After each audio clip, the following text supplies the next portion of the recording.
Hello बच्चों, हमारे YouTube channel में आपका स्वागत है। बच्चों, यदि हमारे चैनल को पहली बार देख रहे हो तो आप प्लीज़ हमारे YouTube चैनल को सब्सक्राइब कर लें ताकि साइंस संबंधी हर वीडियो आप तक सबसे पहले पहुंच सके।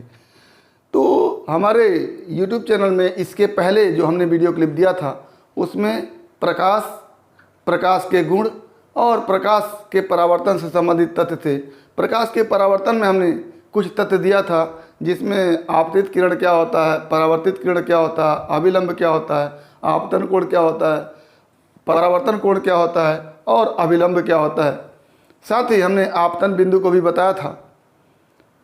तो यहाँ पर उसको हम रिवाइज कर देना चाह रहे हैं कि जो आपतित किरण होती है ये प्रकाश स्रोत ए से चल करके इस पृष्ठ PQRS पर जो गिरती है उसी को हम क्या कहते हैं, आपतित किरण कहते हैं। तो हमने चित्र में AO के रूप में आपतित किरण को दिखाया है। दूसरा, परावर्तित किरण, इस आपतित किरण के गिरने के बाद इस पृष्ठ से जो किरण टकरा करके वापस जाती है OB, उसको हम परावर्तित किरण कहते हैं। और जिस बिंदु पर ये आपतित किरण गिरती है, टकराती है, उस बिंदु से अगर हम इस PQRS पर लंब खींच दें तो वो लंब अभिलंब हो जाता है, जिसको हम OM के रूप में देख रहे हैं। और इस आपतित किरण एवं अभिलंब के बीच का जो कोण I है उसको हम आपतन कोण कहते हैं, तथा इस परावर्तित किरण एवं अभिलंब के बीच का जो कोण R है उसको हम परावर्तन कोण कहते हैं। तो आज हम इन्हीं तथ्यों को लेकर के परावर्तन के नियम को बताएंगे कि वास्तव में परावर्तन का नियम होता क्या है।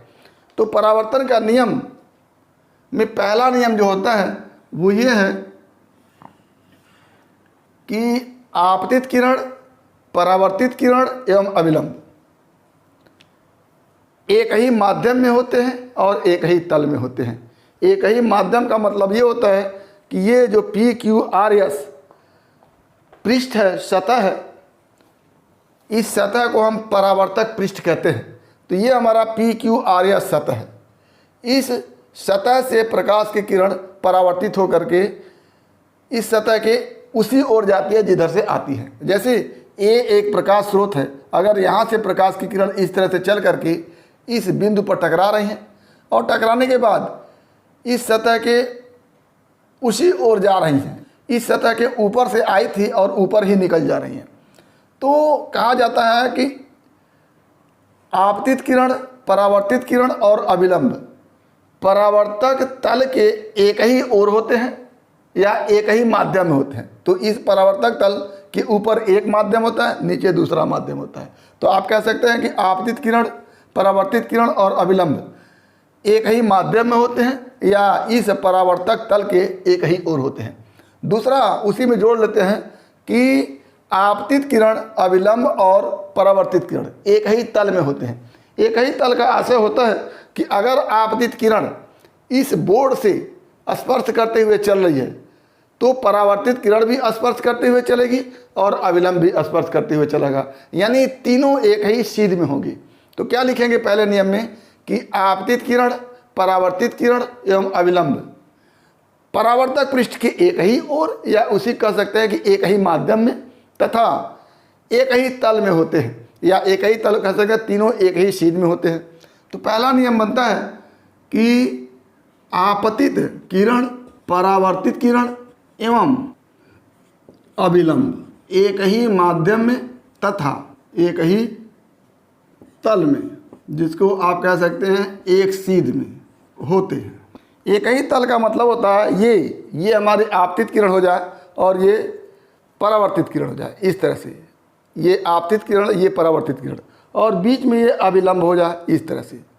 तो ये एक ही तल में होते हैं या एक ही सीध में होते हैं। तो एक ही सीध में होने का मतलब इस तरह से, ये आपतित किरण, ये अभिलंब और ये परावर्तित किरण तीनों एक दूसरे के सीध में होते हैं।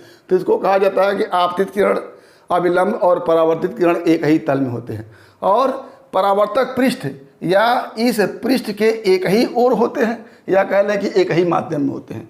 तो ये हमारा हो गया पहला नियम। अब दूसरा नियम देखते हैं। दूसरा नियम ये बहुत ही महत्वपूर्ण नियम है, इसका अक्सर करके हर जगह उपयोग होता है। तो ये जो आपतित किरण है और ये अभिलंब है, इसके बीच का कोण जिसको हम आपतन कोण कहते हैं I, और इस परावर्तित किरण एवं अविलंब के बीच का कोण जिसको हम परावर्तन कोण कहते हैं r, दोनों का मान एक बराबर होता है। यानी आपतन कोण और परावर्तन कोण का मान एक बराबर होता है।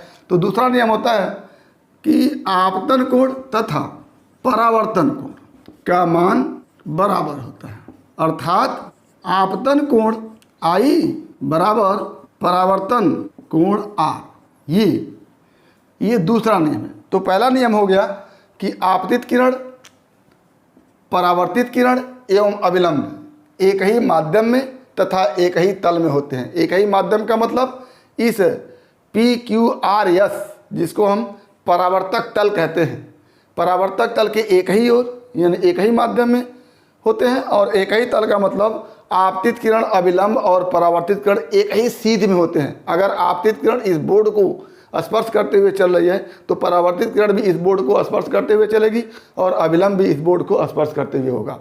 दूसरा नियम है कि ये कोण I, ये कोण जो I है इस कोण R के बराबर होगा। यानी आपतन कोण I का मान परावर्तन कोण R के बराबर होगा। ये दूसरा नियम है। तो इसी पर अगर आपसे कोई पूछ दे कि एक प्रकाश के लिए आपतित किरण एवं अविलंब के बीच का कोण 30 डिग्री है, आपतित किरण एवं अविलंब के बीच का कोण 30 डिग्री है, तो आपतित किरण एवं अविलंब के बीच का कोण आपतन कोण होता है। तो आपतन कोण आपको दे दिया 30 डिग्री।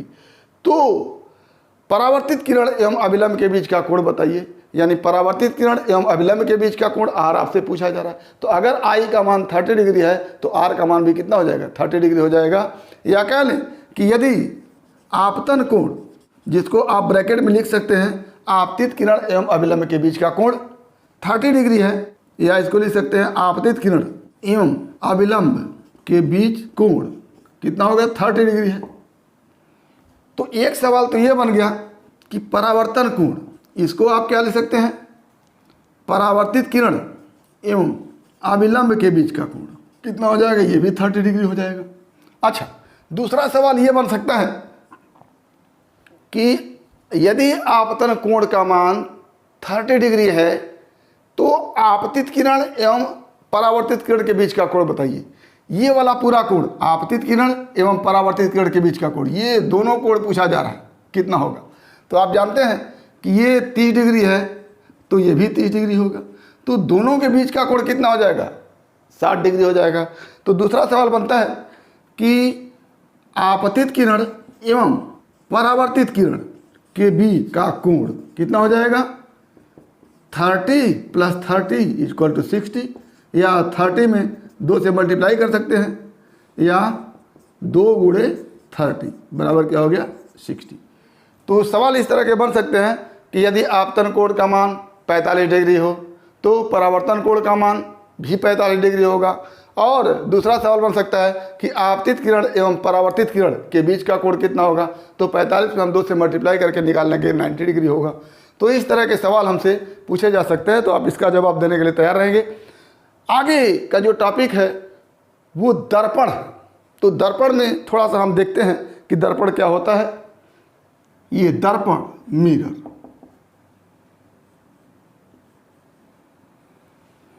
तो जैसा कि हम जान चुके हैं कि किसी भी पृष्ठ पर यदि प्रकाश की किरण पड़ती है तो वो पृष्ठ प्रकाश की किरण को परावर्तित करती है, लेकिन किस किरण को, वो उसी किरण को परावर्तित करती है जिसका रंग उस पृष्ठ के रंग का होता है। या कह लें कि जैसे ये एक पृष्ठ है, इस पर हम श्वेत प्रकाश डाल रहे हैं, तो इसमें से ये पृष्ठ किस प्रकाश को परावर्तित करेगी, जिस रंग की ये है, यानी नीले रंग की है तो ये नीले रंग के प्रकाश को परावर्तित कर देगी। ये वस्तु वाइट कलर में है, इस पर हम प्रकाश की किरण डाल रहे हैं तो ये किस कलर को परावर्तित कर देगी, वाइट कलर को परावर्तित कर देगी।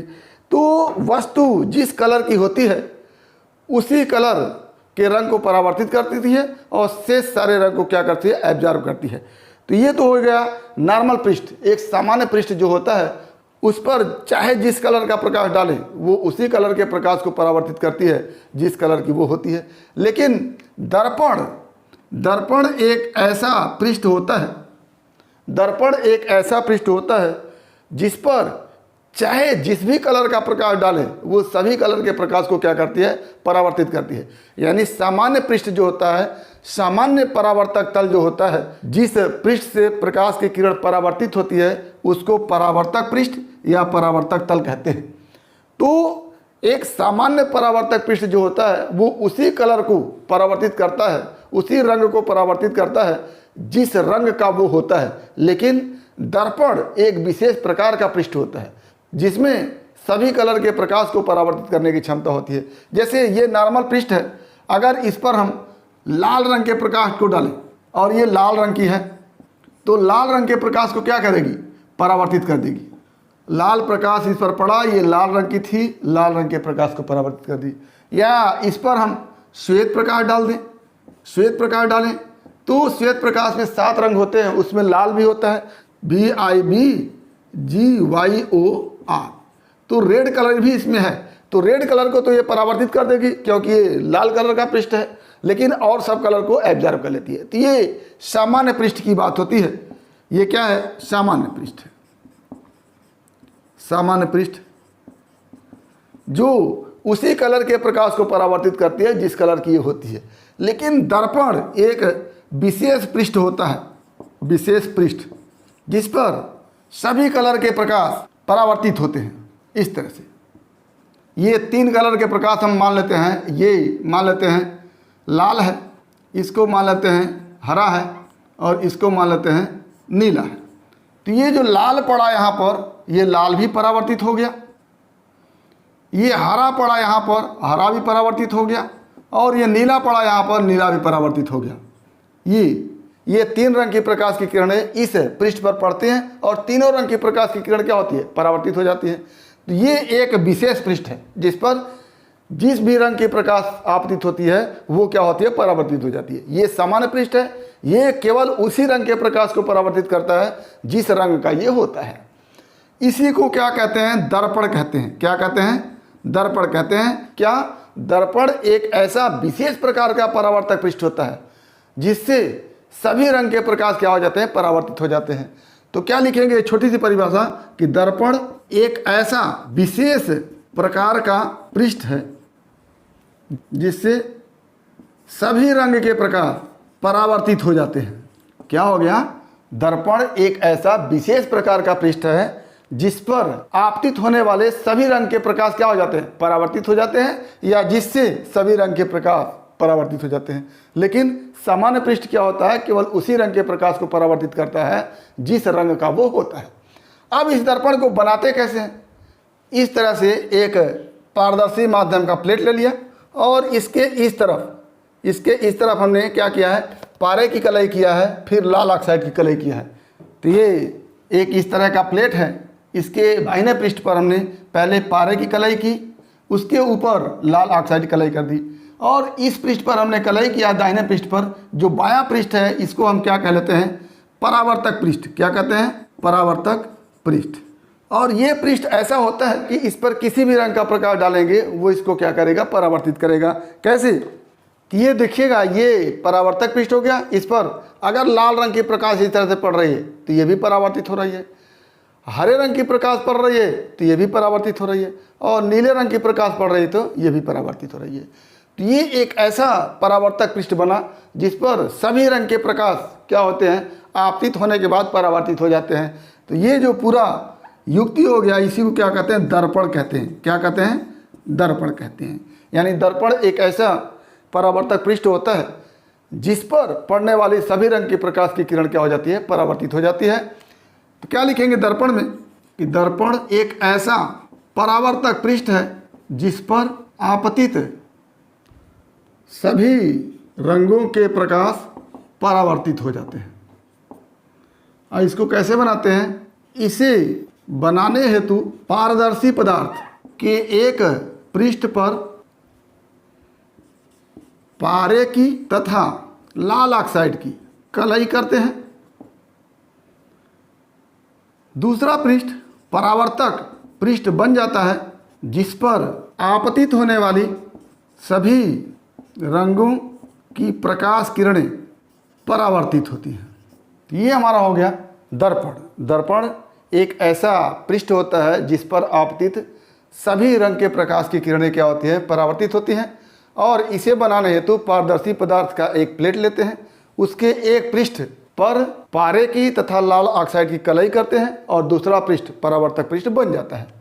पारदर्शी पदार्थ के प्लेट के एक पृष्ठ पर पारे की तथा लाल ऑक्साइड की कलई करते हैं और दूसरा पृष्ठ परावर्तक पृष्ठ बन जाता है, जिस पर पड़ने वाले सभी रंग के प्रकाश क्या होते हैं, परावर्तित हो जाते हैं। तो ये हमारा दर्पण हो गया। आगे दर्पण के प्रकार कितने होते हैं उसको हम देखेंगे और प्रतिबिंब क्या होता है उसको देखेंगे। उम्मीद है कि इस वीडियो क्लिप में दिए गए तथ्य आपको समझ में आए होंगे। अगर इसमें किसी प्रकार की समस्या है तो आप हमारे YouTube चैनल के कमेंट बॉक्स में कमेंट करेंगे और यदि वीडियो क्लिप पसंद आए तो प्लीज़ लाइक करेंगे, शेयर करेंगे, साथ ही हमारे YouTube चैनल को सब्सक्राइब अवश्य करेंगे ताकि इस तरह की वीडियो क्लिप का नोटिफिकेशन आपको मिलता रहे। तो आज बस इतना ही। अगला टॉपिक अगले वीडियो क्लिप में। एक बार फिर आपके भविष्य के लिए बेस्ट ऑफ लक। धन्यवाद।